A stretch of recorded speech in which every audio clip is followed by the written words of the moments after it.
Hello everyone. तो आज मैं सुबह 5 बजे उठ चुकी थी और देख सकते हैं कि कितना कोहरा था। उसके बाद मैंने ब्रश करके मेरा खुद का अपना ब्रेकफास्ट बना लिया था और ब्रेकफास्ट में मैंने सिर्फ एक सैंडविच ही खाया था। येट अनदर वीडियो जो कि स्टडी का होने वाला है, इंटेंस स्टडी।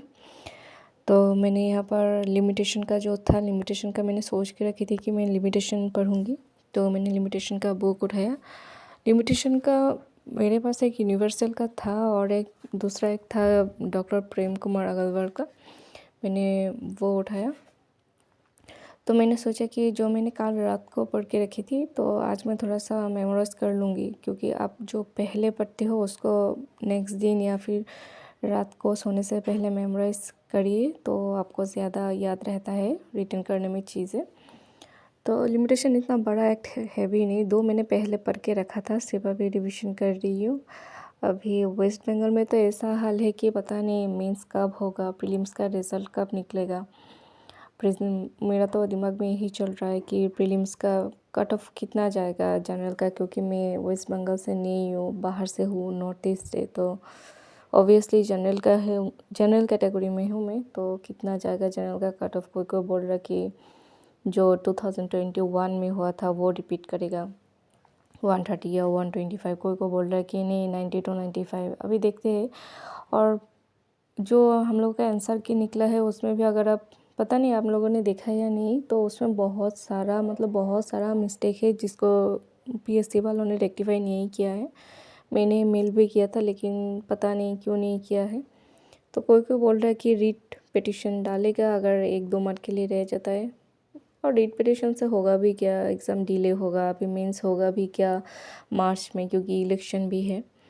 तो मैं जहाँ पर रहती हूँ यह बहुत ही ज़्यादा ठंडी है अरुणाचल में। आप लोगों को पता नहीं है, अरुणाचल में जो रहता है उनको पता है कि बहुत ही ज़्यादा ठंडी है अरुणाचल में। तो मैं यहाँ पर पढ़ रही थी और कुछ हाईलाइट कर रही थी। अभी पता नहीं एग्ज़ाम होगा या नहीं। मैं तो सच में बोलूँ तो डीमोटिवेट हो गई थी। फिर मैंने जस्ट शॉर्ट में दिखा रही हूँ, फिर मैंने कॉन्ट्रैक्ट लिया। कॉन्ट्रैक्ट का ये वाला बुक अच्छा है, बीआरएक के जैसा है, जिसमें सब कुछ क्वेश्चंस कवर होता है, ये वाला अच्छा है। फिर मैंने आंसर राइटिंग किया था। मेरा थोड़ा स्टोरेज के प्रॉब्लम की वजह से मैं जस्ट शॉर्ट क्लिप दे रही हूँ। मैंने आंसर राइटिंग किया था। Answer writing is must. मैं रोज़ एटलीस्ट 4 to 5 क्वेश्चन लिखने का ट्राई करती हूँ। तो मुझे लगता है कि मेरा कंटेंट इतना अच्छा नहीं है और मैंने कोई टेस्ट सीरीज़ भी ज्वाइन नहीं किया है कि कोई मुझे चेक करके दे कि कुछ ऐड ऑन करना पड़ेगा क्या। तो इसलिए मैं कर रही हूँ थोड़ा बहुत एनसेटिंग। फिर मैंने बीएनएसएस का लिया है। बीएनएसएस का ये वाला बीआरएक बहुत ही अच्छा है, बहुत ही ज़्यादा अच्छा है। इसमें जो चार्ट फ्रॉम में दिया हुआ है आप लोग देख ही सकते हो। ओल्ड लो न्यू लो वर्सेस कितना क्या डिफरेंस है वो तो हर एक बीआरएक में दिया ही हुआ है, लेकिन ये वाला ज़्यादा अच्छा था। और फिर मैंने जो न्यू क्रिमिनल लॉस है उसका मैंने एमसीक्यू लगाया है, क्योंकि 2024 का प्रीलिम्स होगा फरवरी में, जो नोटिफिकेशन था इंडिकेटिव वो सॉरी टेंटेटिव डेट में। लेकिन पता नहीं, मुझे लगता नहीं है कि होगा फरवरी में एग्ज़ाम। और मार्च में तो मेंस हम लोगों का 2023 का होगा, ये भी नहीं लग रहा है।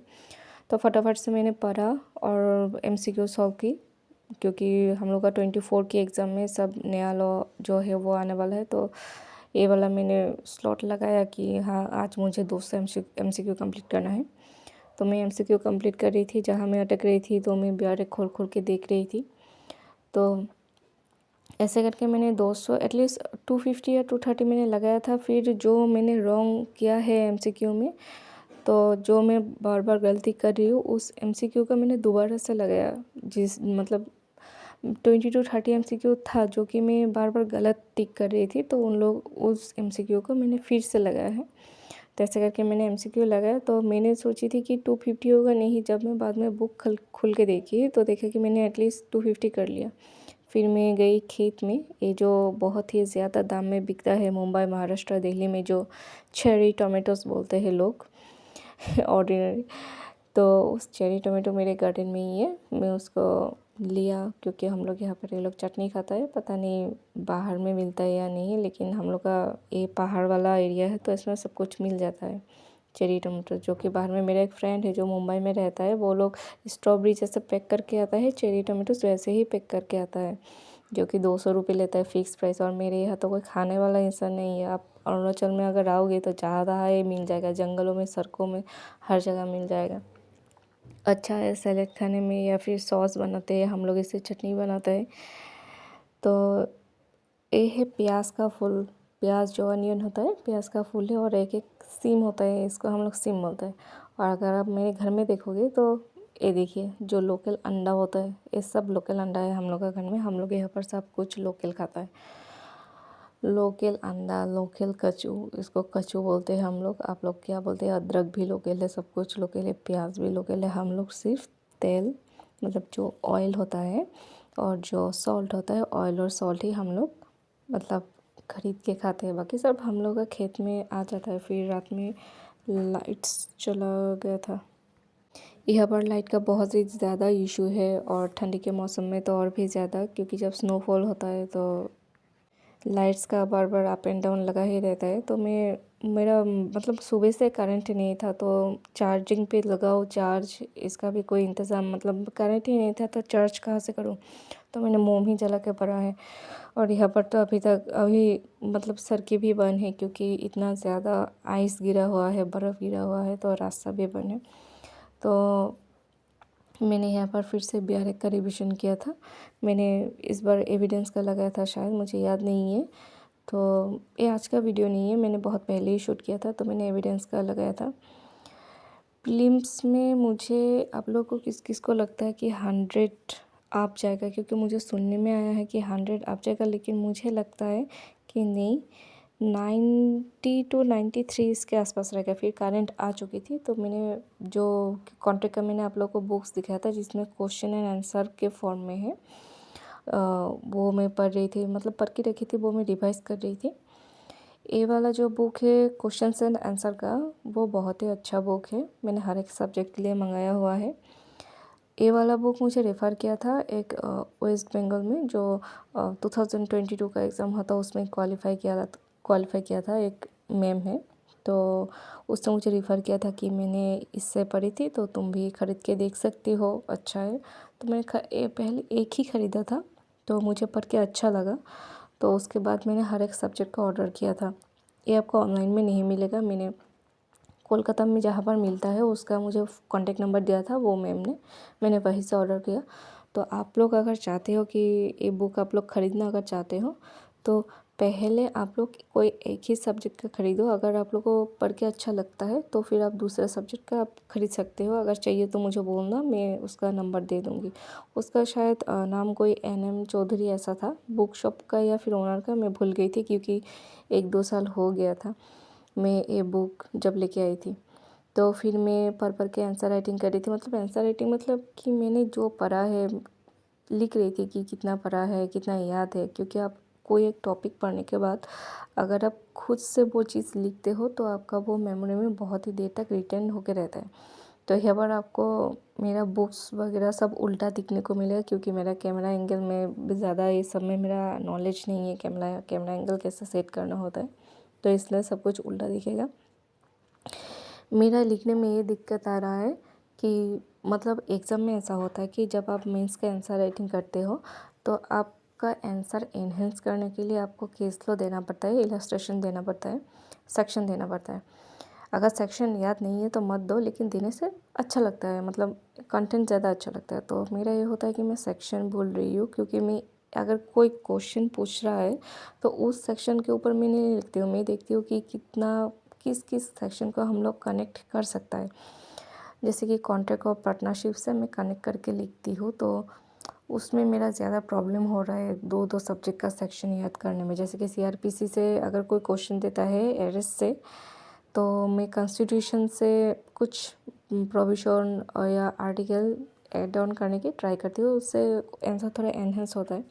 और ठंड इतना ज़्यादा थी कि मैंने फिर चादर ओढ़ लिया, फिर से मैंने आंसर राइटिंग किया।